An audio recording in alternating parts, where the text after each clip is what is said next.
Welcome back, mga kaaldab. Ito na naman po ang inyong lingkod, si Mr. Destiny.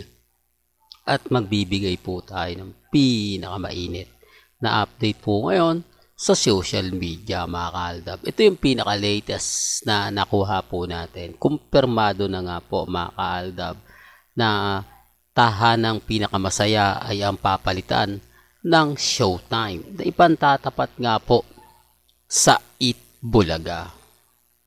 Ito kumpirmado na po, mga kaaldab. Marami kasi nagsasabi at nagpi-PM sa akin, Mr. Destiny, totoo ba ang balita na sina Alden Richards, sila Bitoy, at ilang mga kapuso star ang magtatapat nga po raw sa Itbulaga?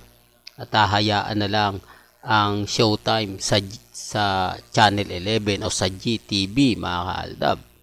Well, gaya nga po ng sinasabi ko dun sa nagko-comment sa akin at sa Facebook na ang utang na loob hindi po mawawala yan. Di po ba? Malaking sampal po yan kung gagawin yan ni Alden Richards. Hindi, para lang klaro. Para lang po sa kaalaman ng lahat. Ngayong nagkukumpisal pa po si Alden kay Father Jeff at ang spiritual advisor ng Itbulaga si Father Jeff. Di po ba? Doon pa lang mapapaisip na po kayo na parang may mali. Di po ba? Parang kumbaga kung gagawin naman po talaga yan, malaking sampal nga po yan. Di po ba? Para lang po sa kaalaman ng lahat. Lalo na nga po sa mga taong dumadaan at bumibisita po sa channel ni Mr. Destiny. Napakarami po kasing mga komento. Napakarami po kasi mga sinasabi na keso ganito, keso ganon, di po ba? Kaya nga po ako relax lang. Sa dami po ng ebidensya at resibo na kumakalat ngayon, sa dami ng mga sinasabi at hinaing po nila, abay mapapaisip ka naman talaga. Di po ba? Ngayon nawala na po ang agam-agam na mga ilang mga fans ni Alden Richards at fans din po ng Itbulaga. Na marami kasi mga kwento na lumalabas, di po ba? At least ngayon, alam nyo na, di po ba? Kumpirmado na, di po ba? Na sila na nga po ang ipantatapat sa Itbulaga sa TV5. Di ko naman to pinopromote, di po ba? Kung nanonood kayo ng Showtime, Itbulaga, alam nyo kung sino yung kumbaga titignan nyo at susuportahan po ninyo. May mga bagay-bagay kasi sa Showtime na kinagikiliwan ngayon. Tapos mapupunta pa po sila sa GMA Network. Ito po yung pagkakaiba ng GMA Network sa GTV. Baka may mag-react po kayo na, Mr. Destiny, same din lang ang GTV sa GMA Kapuso. Di po ba parehas lang? Di po. Mas malaki po kasi ang kumpanya ng GMA Network. Ang ibig kong sabihin, yung suporta ng network mas malawak. Ibig kong sabihin, mas maraming reception ang nakukuha. Hindi po katulad ng GTV na kumbaga konti lang. Di po ba? Hindi ko naman sinasabing konti. Ibig sabihin, iba po talaga kapag nasa mother network ka. So, para lang klaro, para lang po sa mga hindi gaano nakakaintindi at hindi gaano nakakaunawa. Para lang po malinaw, mga kaaldab, na malaki ang pagkakaiba ng GTV sa GMA Kapuso. At ito nga po raw kinakabahan at kinakatakutan na nga po raw ng TV5. Abay, normal lang po yan, nakakabahan sila. Dahil may mga bagay-bagay na muntik na po silang matalo. Kung hindi lang po sa Aldab, nagmistula pong wala na, di po ba? At yan po ay inamin ni Henyo Master Joey De Leon. Bakit ko sinabing inamin? Kasi baka may mag-react dito Di po ba? Baka may mag-react na kumbaga sabihin na walang katotohanan. Di po ba? Para lang klaro. Kasi sabi ko nga po sa inyo, itong 2020, 21, 22, 23, hindi po nila alam ang buong istorya. Hindi po nila alam ang buong kwento.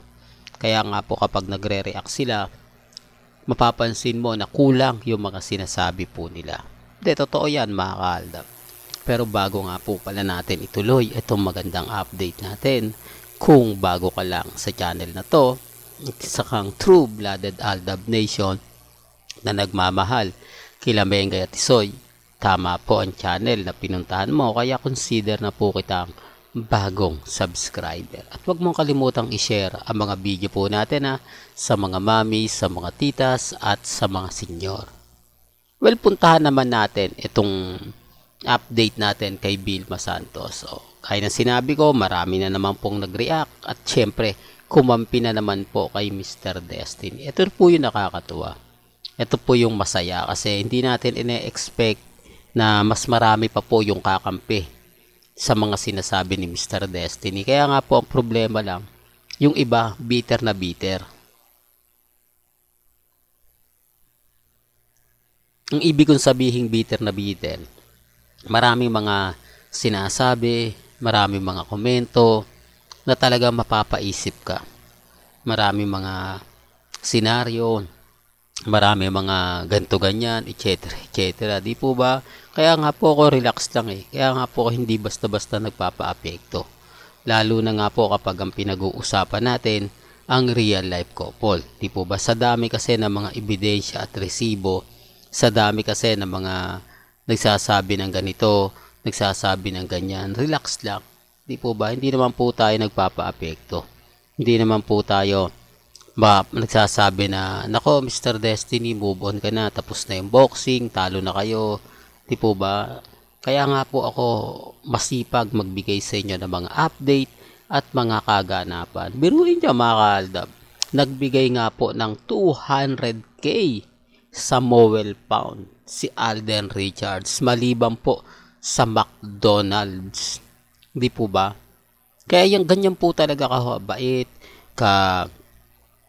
kumbaga yung kasuporta si Alden Richards sa isang project, di po ba? Gaya nga po ng Mowel Fund. Kaya nga po maraming naiinggit kay Alden. Hindi po natin maiaalis siya. Kung bakit ko sinasabi to, kasi imbis na maganda yung mga post, maganda yung mga feedback, hindi, iba yung labas, iba yung mga sinasabi sa social media, lalo na po sa mga article na sinusulat, etc. etc. Di po ba?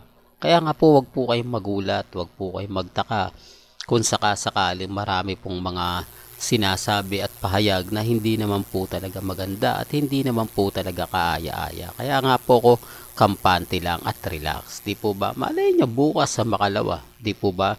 Tayo naman po ang pagpiestahan. Aldab naman po ang pag-usapan.